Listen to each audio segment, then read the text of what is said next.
చాలా మంది couples pregnancy plan చేసేటప్పుడు వాళ్ళకి అసలు ఏ రోజుల్లో కలిస్తే ప్రెగ్నెన్సీ ఛాన్స్ ఉంటుంది అనేది ఐడియా ఉండదు. సో ఇది అర్థం అవ్వాలంటే మనం నార్మల్ మెన్స్ట్రువల్ సైకిల్ ఎట్లా ఉంటుంది అనేది చూద్దాం. సో ఎవ్రీ మంత్ పీరియడ్స్ చాలా మంది ఉమెన్కి రెగ్యులర్గా వస్తుంటాయి కదా. ఈ రెగ్యులర్ పీరియడ్స్ అంటే ఏంటి అని అంటే ఒక 28 to 30 days సైకిల్ ఉన్నప్పుడు మనం రెగ్యులర్ పీరియడ్స్ అంటాం అనమాట.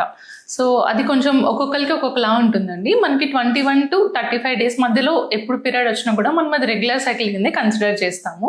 సో లెస్ దెన్ 21 days కానీ మోర్ దెన్ 35 days కానీ వస్తున్నప్పుడు మనం దాన్ని ఇర్రెగ్యులర్ పీరియడ్స్ అని అంటాం అనమాట. సో ఎవరికైతే రెగ్యులర్గా పీరియడ్స్ వస్తున్నాయో వాళ్ళకి మనకి పీరియడ్ వచ్చిన అరౌండ్ 14th day మనకి ఓవ్యులేషన్ అంటే ఎగ్ అనేది రిలీజ్ అవుతుంది అనమాట బాడీలో.